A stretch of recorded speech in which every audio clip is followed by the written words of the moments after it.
خلیفہ کے ہم ہیں خلیفہ ہمارا، وہ دل ہے ہمارا آقا ہمارا، ہمارا ہمارا خلیفہ ہمارا، وہ دل ہے ہمارا آقا ہمارا، وہ دل ہے ہمارا آقا ہمارا۔ Assalamu alaikum and welcome to This Week with Huzur.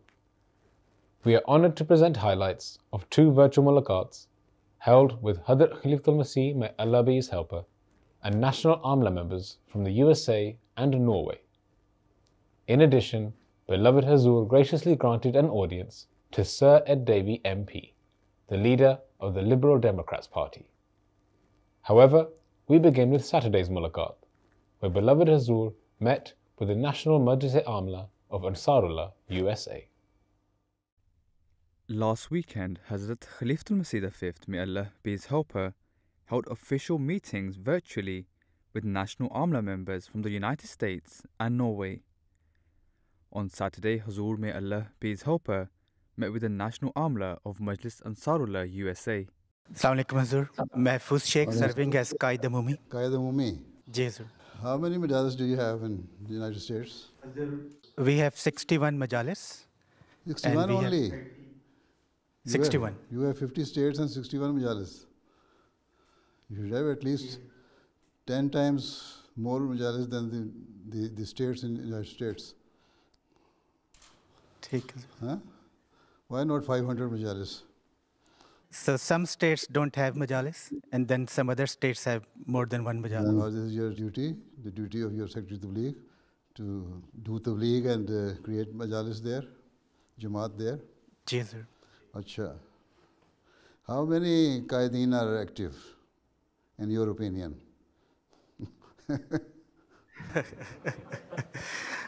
Sir, almost all. Very, very difficult question. Huh? Yes, sir. But I think they are active, sir. They are active, huh? Very diplomatic answer anyway. Okay. Acha. Next. Who's next?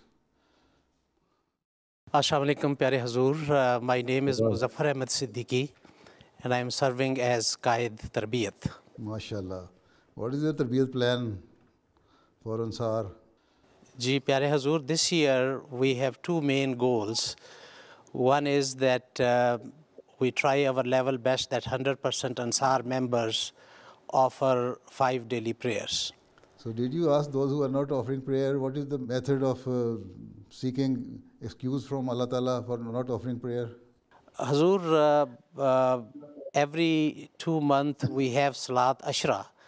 And especially in that time, we call all the members and try to bring them to the mosque. At this age, at least Ansar should remember Allah Ta'ala more than anything else. Ji Hazur. Ji. Assalamu alaikum, Pyare Hazur. My name is Muhammad Ahmed, and I serve as Qaid Tabligh. MashaAllah. What is your Tabligh plan? Ji Hazur, so this year, because the plan was built last year, because of COVID, we were just encouraging majalis to do one group activity a month. You could do Tabligh online or social media. If one door is closed, then you will have to explore some new avenues. Ji Hazur. So we did encourage all Ansar to take this opportunity to do Tabligh online, and we did some training as well for them so that they can get better at online Tabligh, especially for social media. But Hazur, some Ansar objected or even said that, social media such as Facebook and others do more harm than good. So Hazur, what is your guidance to answer that question for them? You see, that is your assumption. Well, what have you experienced? You are sitting in the field, you can tell me, what is the harm? Jesus, so those Ansar who object, they say that when you mention Tabligh online, then people start giving curses to promised Messiah. But then also that Ansar then... But there are people who like it. Even if one person is guided on the right path, then you have achieved your purpose.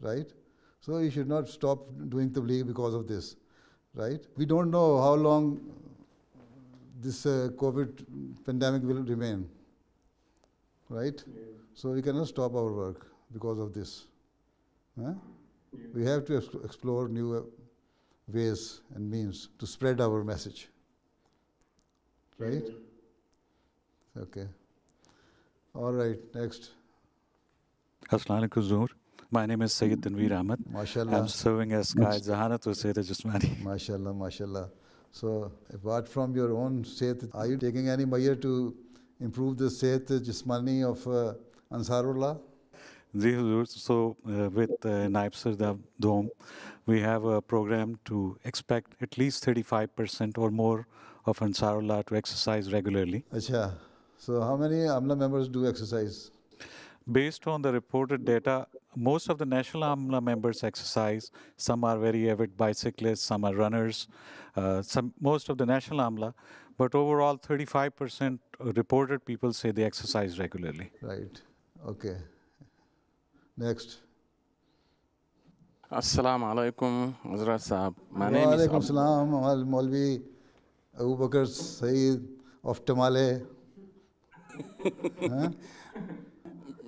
Acha, mashallah. Now you are Nasir now. Huh? Oh. After having seen you as Nasir, then I can see myself as a very old person. Jazakallah. Hazrat Sahab, I serve as Nazim-e-Ala Midwest region. Acha, mashallah.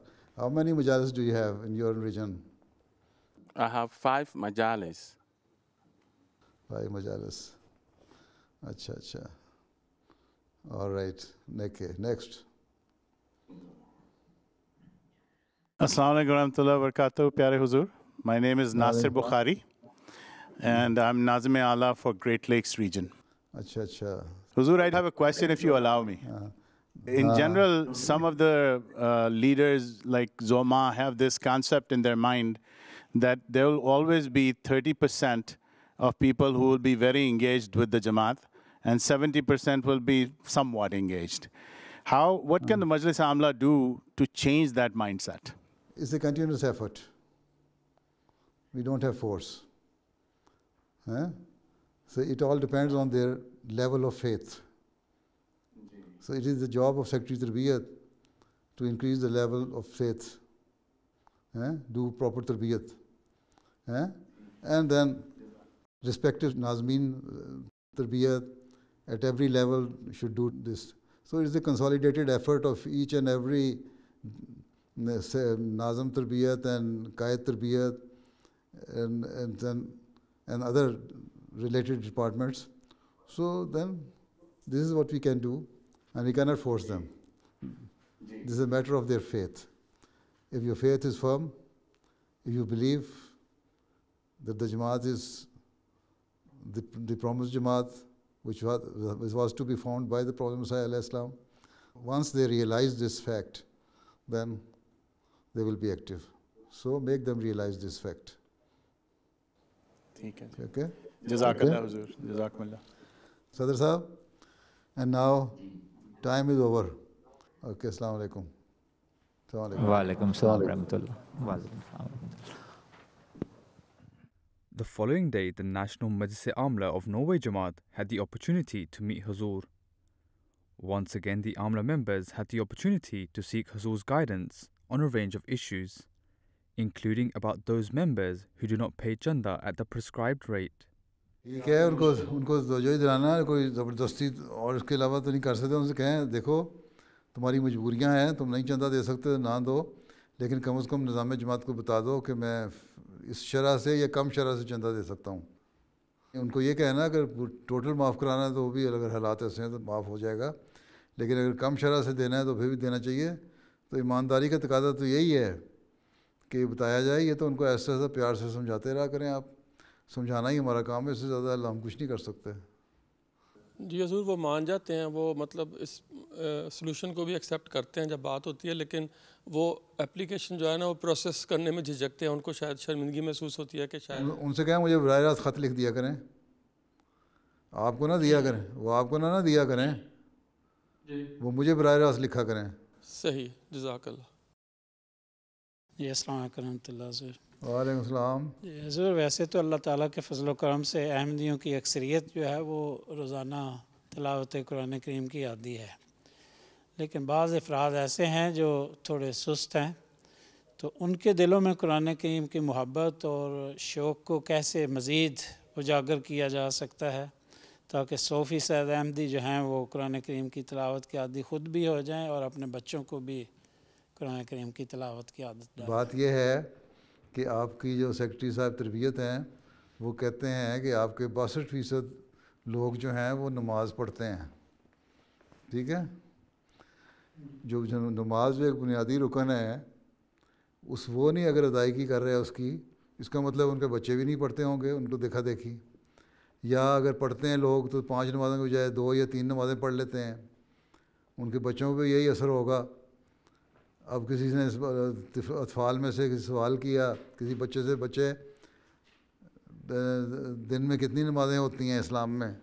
اس نے کہا 3. انہوں نے کہا تمہیں کس نے بتایا؟ کہتا میں نے تو اپنے ابا کو اتنا ہی پڑھتے دیکھا ہے.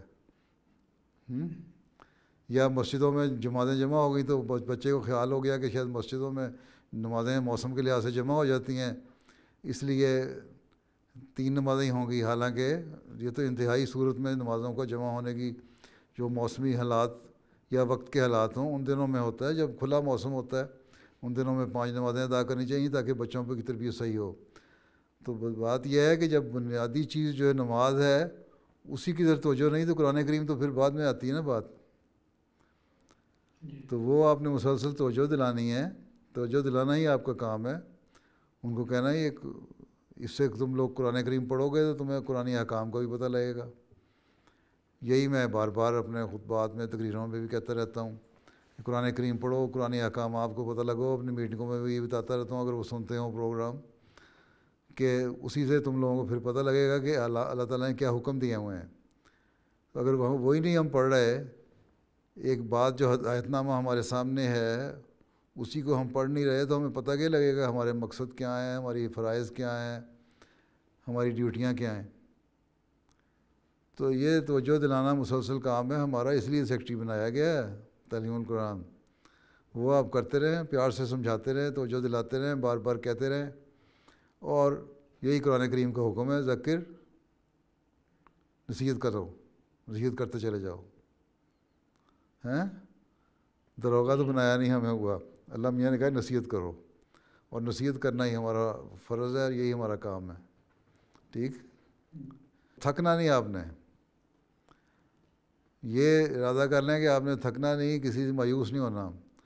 ہمارا یہی کام ہے, مسلسل کوشش کوشش کوشش اور کرتے جاؤ کوشش.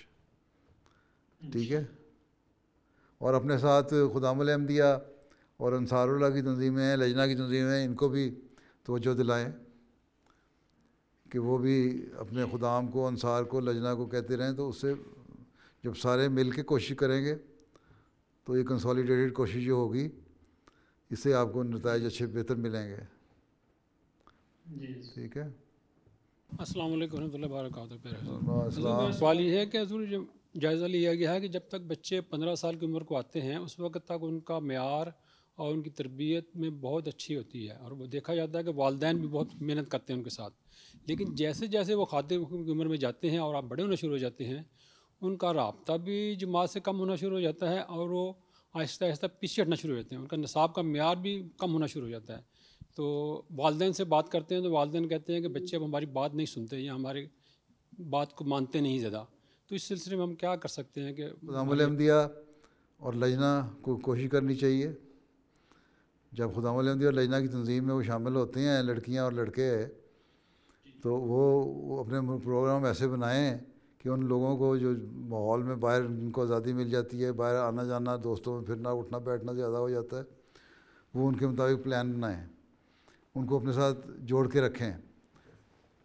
اور اسی طرح آپ لوگ بھی صرف اپنے بڑھاپے والی سوچیں نہ رکھیں, ان کے لیے ایک پلان بنائیں ایسا جو ان کو اٹریکٹ کرنے والا ہو. ان کو باقاعدہ پلان دیں. آپ نے بھی ایک رکھا ہوا ہے لایا عمل کہ یہ ہم نے لایا عمل بنا دیا, بس اسی پہ چلنا ہے. آپ اپنے ساتھ کوئی نوجوان نائبین شامل کریں اور ان کو کہیں ان نوجوانوں کو اٹریکٹ کرنے کے لیے, ان کو اپنے ساتھ جوڑنے کے لیے ہیں اور اس سسٹم میں انٹیگریٹ کرنے کے لیے کس طرح ہم پلان کر سکتے ہیں. خود لڑکوں سے سوال کریں جو وقفین نو ہیں, جب 15 سال کی عمر کے ہو جاتے ہیں یا واقفات نو ہیں, ان سے پوچھیں کہ کیا طریقہ ہم اختیار کر سکتے ہیں کہ تم لوگ بہتر طور پہ جماعت سے اٹیچ رہو. ان سے خود سوال کریں یہ, ٹھیک ہے. پھر ہر ہفتے میں, ہر مہینے یا مہینے 2 مہینے بعد ان کا جائزہ بھی لیتے رہیں. ان سے پوچھیں, ان کو بلائیں, ان سے ملیں, کوئی نہ کوئی ان کی ایکٹیویٹیز کے سامان کریں. ایسے پروگرام بنائیں جس پہ وہ دلچسپی لے کے مسجد میں آئیں. مسجد سے اٹیچ رکھنا اصل کام ہے, ٹھیک ہے. اور جیسا کہ میں نے کہا اس میں انصار اللہ اور خدا الحمدہ کو بھی شامل کریں اور اپنی ٹیم کو بھی ذرا وسیع کر کے ان کے ساتھ جوڑنے کی کوشش کریں. اور خود ان سے سوال کریں بچوں سے, تاکہ ان میں یہ پیدا ہو کہ ہماری کوئی اہمیت ہے, ٹھیک ہے. دنیا داری صرف کوئی چیز نہیں ہے بلکہ ہم نے وقف کیا. وقف کی اہمیت اگر آپ 15 سال کی عمر تک, والدین نے تو محنت کر دی, لیکن اگر آپ نے 15 سال کی عمر تک بچوں کے ذہنوں میں, خدا الحمدہ نے بھی, لجنہ نے بھی اور آپ نے بھی یہ راسخ کر دیا کہ تم وقف نو ہو اور وقف نو کی کیا ذمہ داریاں ہیں. ایک کینیڈا میں خطبے میں میں نے بہت ساری ذمہ داریاں بتائی تھیں, کیا ذمہ داریاں ہیں وہ ہر ایک کو بتائیں, ہر ایک کو یاد کرائیں, ان کو پتہ ہو. ہر مہینے ان کو اس کی جگالی کرتے رہیں, یاد دہانی کرواتے رہیں. تو جب 15 سال کی عمر کو وہ پہنچیں گے تو ان کے ذہنوں میں بیٹھ چکا ہوگا کہ ہم کون ہیں. 15 سال تک جو ماں باپ نے کر لیا وہ تو کر لیا, آپ نے کوئی کوشش نہیں کی ہوتی زیادہ خاص, سوائے اس کے کہ 2 مہینے بعد یا مہینے بعد ایک اجلاس کر لیا یا ان کی ایک لسٹ بنا دیا, اجتماع کر لیا سال میں ایک دفعہ. تو جب ایسی صورت حال ہے تو آپ نے دیکھنا ہے کہ بچپن سے ہی آپ نے ان کو کس طرح قابو کر لینا ہے. اپنے ساتھ اس طرح ہلا لینا ہے کہ وہ آپ کی آواز پہ لبیک کہیں, سر ہونا. قرآن شریف نے کہا ہے نا, حضرت ابراہیم نے کہا تھا اس طرح ہلا لو اپنے ساتھ پرندوں کو, پھر جب تمہاری آواز دو گے تمہارے پاس آئیں گے دوڑے. تو آپ کی آواز پہ آنے چاہیے, اس طرح ہلائیں اپنے ساتھ, اس طرح جوڑیں, ٹھیک ہے. انشاءاللہ حضور. حضور ایک سوال اور ہے اگر آپ اجازت فرمائیں تو. کیا حضور ناروے میں یہ ایسا ہے کہ ہمارا جو ناروے کا معاشرہ ایتھنکس نارویجن جو ہیں وہ 14-15 سال کی عمر میں جاب شروع کر دیتے ہیں اسکول کے ساتھ, جاب شروع کر دیتے ہیں اسکول کے ساتھ. اور اس کے بعد اسی طرح ہمارے بچوں میں بھی یاد پڑتی جا رہی ہے کہ 9-10 کی کلاس سے وہ جاب شروع کر دیتے ہیں. اور جاب جو اکثر ہوتا ہے وہ ہفتے اتوار کو ہوتا ہے. اس کی وجہ سے وہ آہستہ آہستہ جماعت کے پروگراموں میں بھی اور جماعتی باقی کاموں میں بھی. یہ ان کو بتائیں نا, 15 سال کی عمر میں جب آپ راسخ کر دیں گے ان کی ذمہ داریاں تو وہ نہیں کریں گے. دوسرا یہ ہے کہ جاب اس لیے کرتے ہیں, ان کی ماں باپ ان کو, ناروے کے بچوں کو تو یہ کہہ دیتے ہیں نا کہ ہم نے تمہیں اب کچھ نہیں دینا, 15 سال کے ہو گئے, جاؤ کماؤ اور اپنی جو تم نے عیاشیاں کرنی ہے, تم نے الکوہل پینی ہے, تم نے برگر کھانا ہے یا لڑکیوں سے دوستی کرنی ہے یا جو بھی بدماشیاں کرنی ہے جا کے کرو اپنے پیسوں سے, ہم نے تمہیں نہیں دینا اس کے لیے. وہ تو اس لیے کرتے ہیں. تو احمدی بچوں کو تو یہ کام نہیں کرنا چاہیے نا. اور جب وہ یہ کام کے لیے جائیں گے پھر اسی سوسائٹی میں جائیں گے, انہی لوگوں میں اٹھے بیٹھیں گے تو ظاہر ہے پھر وہی کام کریں گے. اس لیے تو میں کہہ رہا ہوں 15 سال تک آپ ان کے دنوں میں راسخ کریں کہ تمہاری ضروریات کیا ہیں, تمہاری پریفرنسز کیا ہیں, تمہاری ترجیحات کیا ہیں. اگر تم جاب کرتے ہو تو ایک شریفانہ جاب ہونا چاہیے. دوسرے یہ کہ جاب تمہارا کس مقصد کے لیے ہونا چاہیے, صرف اپنی فکر نہ کرو بلکہ یہ دیکھو کہ دنیا میں کیا ہو رہا ہے, دنیا میں کتنے غریب لوگ بھوکے مر رہے ہیں. اگر کرنا ہے تو لوگوں کے لیے کرو, ٹھیک ہے. ہاں اپنی ضروریات بھی پوری کر لو چھوٹی موٹی, لیکن ہماری ترجیحات یہ ہیں, دنیا داروں کی ترجیحات یہ ہیں. 15 سال کی عمر بڑی میچور عمر ہوتی ہے, 13-14-15 سال کی عمر میں. اس میں بچے کے ذہن میں ڈال دیں اگر, میں نے دیکھا جن لوگوں نے بچوں کے ذہنوں میں ڈالا ہے وہ بڑے پکے ہوتے ہیں بچے, جنہوں نے نہیں کی ہوتی تربیت وہ نہیں ہوتے. تو یہ تو شعبہ بھی اور ذیلی تنظیمیں بھی اور گھر والے بھی مل کے کوشش کرنی پڑے گی. یہ اسی کا پہلے میں جواب دے چکا ہوں اس کا, ٹھیک. السلام علیکم پیارے حضور. وعلیکم السلام. پیارے حضور, کیا مجلس عاملہ انصار اللہ اور زوما مجالس ناروے پیارے آقا سے شرف ملاقات کے لیے لندن آ سکتے ہیں؟ ابھی تو دوبارہ نئی ایک ویریئنٹ شروع ہو گیا, آ کہاں سے سکتے ہیں, ٹھیک ہے. ابھی تو وہیں بیٹھ کے کر لیں ملاقات, یہی بڑی بات ہے. جزاک اللہ حضور. چلو پھر اللہ حافظ ہو. السلام علیکم ورحمۃ اللہ وبرکاتہ. السلام علیکم ورحمۃ اللہ وبرکاتہ. On Monday evening, Sir Ed Davey MP, the leader of the Liberal Democrats Party, had the chance to meet Huzoor and to visit the Mubarak Mosque. Assalamu alaikum. Please, have a seat.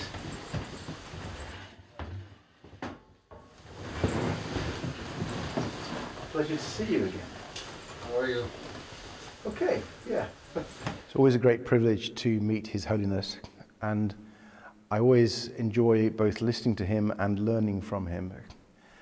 And there were a number of issues I wanted to seek his advice and guidance on. We started off discussing the COVID pandemic and how that has impacted both the Ahmadi Muslim community here in the UK and across the world, and also how it's impacted society and lessons we've learned and how we want to go forward. But we moved beyond that, talking about British politics, and also he wanted to know how I was doing. That's very kind of him, about my family. And we were also thinking about some of the challenges ahead for the UK with the cost of living problems, and the world with some political tensions around. So a very wide-ranging discussion, and again, I learnt a lot. But in particular, his insights into the impact of the COVID pandemic, and how people had had some tough times, but also how we've learnt some new techniques.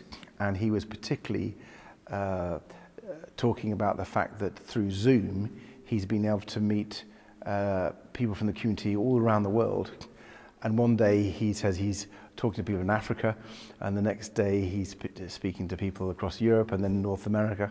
And so, although he's obviously not been able to travel because of the pandemic, Zoom technology has meant that he can talk to so many more people in the community. And I'd just like to thank His Holiness and the whole team here for making me welcome and being so hospitable. And it's wonderful to be in this amazing mosque and seeing the calligraphy, which I know His Holiness was behind with all the different expressions of God.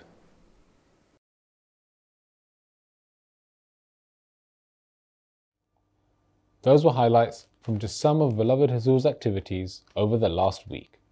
We now end with our final segment, the Friday Sermon Summary.